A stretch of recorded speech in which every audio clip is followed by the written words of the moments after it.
Chasse. Have you ever wondered, what is this place and how did I get here? Is this place and how did I get here? How did I get here? Yeah, me too.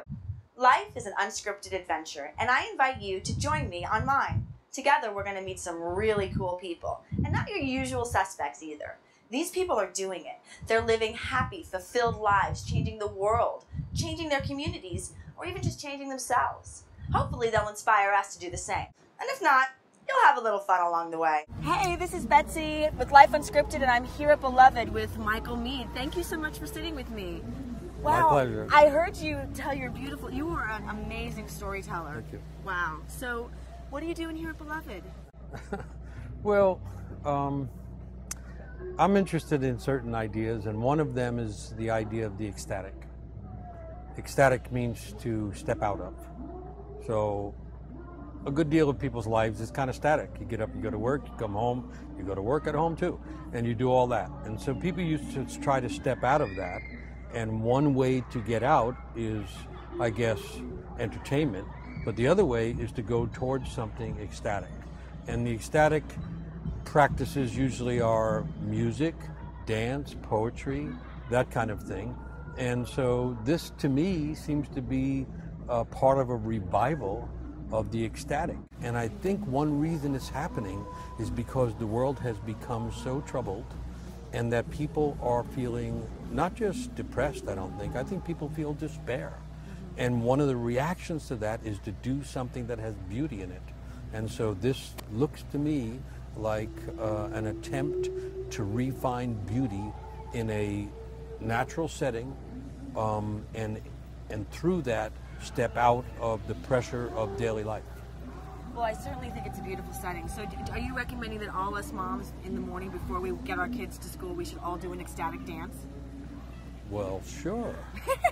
There's two great roads of practice.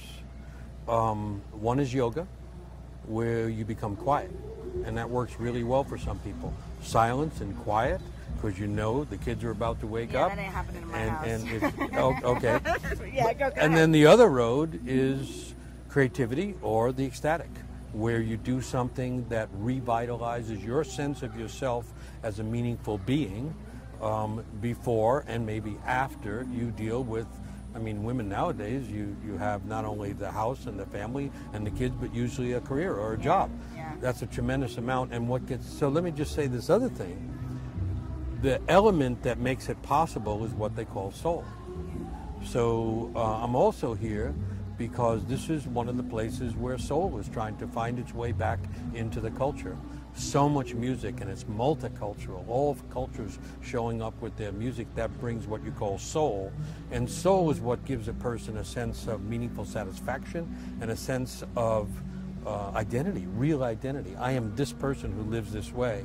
And children are wonderful, and families wonderful, and they can drain a person. And I was a single father for a while, and I got the feeling of what happens. At nighttime, I didn't even know who I was. I would call friends and say, I need an adult conversation. Yeah, now. I totally do that. Or a glass of wine, for God's sake. Well, of course, a glass of wine, which is an ecstatic ritual. Oh, good. See? Good to know. The wine is an ecstatic ritual. Dionysus. Michael Meade just said That's it. right. Now, you have a new book coming out. What's your book? It's called Why the World Doesn't End.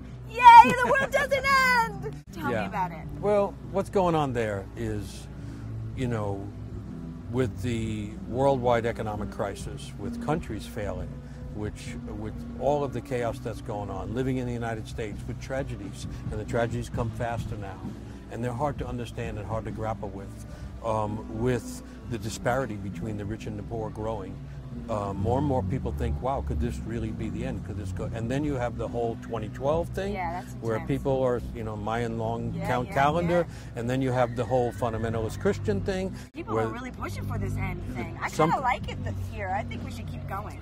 Well, the only good thing about the end is connected to the beginning. Okay. So what I'm doing is trying to give the mythological view or the story view. And so in the mythological view, you come to the end, what they call the end of the world as we know it. Right. And what happens is secretly another world is growing up, like hidden sprouts in the forest are trying to come out. And so we're living in a period, the way I see it, between collapse and creativity. between destruction and recreation. And I'm trying to, in this book, what I'm trying to do is say, this is a tough period, it's going to stay tough. But the way to get through it is not to worry about it all ending. That's an unnecessary anxiety. From a mythological point of view, it can't end. But the way to get through it is to find one's creativity and find the meaning of one's personal life, and find the soulful connections. And the soulful connections keep a person grounded and kind of in love with being alive. And so the soulful connections are between you and who you love, but also between you and whatever art forms or spiritual practices that you love and that give you meaning. So those connections make the world a tolerable place and even a beautiful place, even while it's going through this great rattling. That's hopeful. I mean, I like that because I know that it's hard. It's sort of like I say, it's like, have you ever watched a butterfly come out of a chrysalis? No. It's not a pretty thing when they come out of it. I mean, it's bloody and messy and gooey, but then there is the beauty of it. And I don't know, I kind of like the chaos. I mean, what would you call that space in between? Is it chaos? Are we in chaos? Or do you have a name for it? Well, here's the old name, apocalypsis.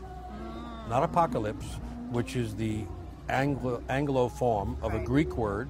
The old Greek word was apocalypsis, which means to be betwixt and between. Between the end of one era and the beginning of the next, between the collapse of familiar forms. I mean, the financial institutions collapse, education is seemingly collapsing in some ways, but on the other hand, new things are being discovered and are being created. And so the old name for it was apocalypsis. And so I'm trying to take it back to the old idea, not apocalypse as fiery end of everything, but apocalypsis as being in the struggling space between the collapse and disappearance of what's old and the renewal of life in its new forms. Wow. And what's the book called again? Why the World Doesn't End. And when does it come out? Comes out in October here of 2012. Well, thank you. Thank you so much for sitting with me. Thank you.